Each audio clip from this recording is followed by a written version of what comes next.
ప్రధాని మోడీ కీలక నిర్ణయాలకి సిద్ధమైనట్టుగా తెలుస్తా ఉంది. మోడీ 4.0 భాగంగా ప్రభుత్వంలో పార్టీలో అందరికీ సమూలంగా ప్రక్షాళన దిశగా కీలక పదవులు ఇచ్చే దిశగా వెళ్తా ఉన్నారు. ఈ నెల 20వ తారీఖు నుంచి పార్లమెంటు సమావేశాలు ప్రారంభం లోగా ఈ నిర్ణయాలు తీసుకోవాలి, అమలు చేయాలని కూడా కసరత్తు చేస్తున్నట్టుగా తెలుస్తా ఉంది. అందులో భాగంగానే యువతకు ప్రాధాన్యత ఇవ్వాలని డిసైడ్ అయినట్టుగా తెలుస్తా ఉంది. తెలుగు రాష్ట్రాల నుండి బీజేపీ నేతలకి కొత్త బాధ్యతలు దక్కే అవకాశాలు కూడా కనిపిస్తా ఉన్నాయి. పార్టీ మంత్రివర్గంలో తెలుగు రాష్ట్రాలకి ప్రాధాన్యత దక్కే విధంగా కసరత్తు చేస్తున్నట్టుగా తెలుస్తా ఉంది.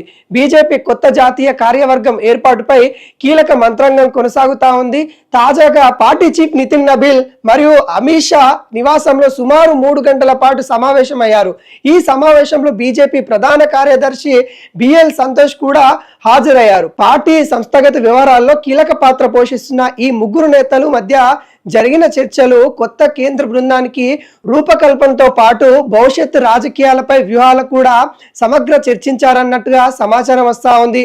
నితిన్ నబీల్ నేతృత్వంలో ఒక టీంని, అనుభవమైన టీంని, సీనియర్ నేతలతో పాటు యువకులను కూడా ప్రాధాన్యత ఇవ్వాలంటూ ప్రస్తుతం కేంద్ర ప్రభుత్వం వివిధ పదవుల్లో ఉన్న నాయకులు ఎవరైతే ఉన్నారో వాళ్ళందరికీ కూడా సంస్థాగత బాధ్యతలను ఇవ్వాలన్నట్టుగా పార్టీ భావిస్తున్నట్టుగా తెలుస్తా ఉంది. కొత్త వారు కూడా అవకాశాలు కలిగించే విధంగా సమావేశంలో చర్చించినట్టు కూడా మనకు తెలుస్తా ఉంది.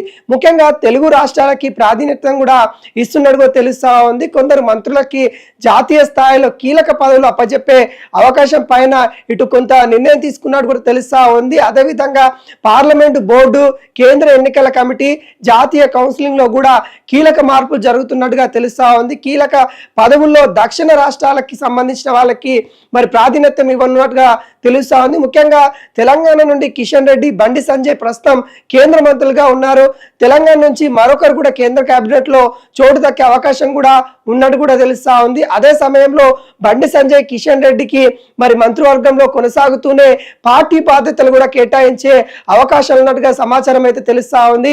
ఇక ఏపీ నుండి పునరంధేశ్వరికి కొత్తగా జాతీయ కార్యవర్గంలో కీలక బాధ్యతలు అప్పగించే అవకాశాలు ఉన్నట్టు కూడా తెలుస్తా ఉంది. ఇప్పుడు కూడా ఆంధ్రప్రదేశ్ లో మంత్రివర్గంలో కీలక చోటు దక్కిన నేపథ్యం కనబడతా ఉంది. అదేవిధంగా కర్ణాటక నుండి విజేంద్ర కూడా, తమిళనాడు నుంచి మురుగన్ కి, కేరళ నుండి రాజు చంద్రశేఖర్ కి జాతీయ టీంలో కొత్త బాధ్యతలు అప్పగించే అవకాశాలు కనబడతా ఉన్నాయి. దానికోసం రంగం కూడా సిద్ధమవుతున్నట్టుగా తెలుస్తా ఉంది. కొత్తగా కార్యవర్గం పైన కూడా అధికార ప్రకటన ఇంకా చేసే అవకాశం అయితే కనబడతా ఉంది. మొత్తానికి క్యాబినెట్ లో కీలక అంశాలతోని కొత్త వారికి అవకాశాలు ఇవ్వాలన్నట్టుగా ఇటు కేంద్ర ప్రభుత్వం చూస్తా ఉంది. ఈ నరేంద్ర మోడీ యొక్క 4.0 ఏదైతే ఉందో దానిలో కొత్త వారికి అవకాశాలు కలిగించాలన్నట్టుగా ఇటు కీలక ప్రణాళిక చేసుకుంటూ వెళ్తా ఉంది ఇటు బీజేపీ అధిష్టానం అని కూడా చెప్పుకోవచ్చు.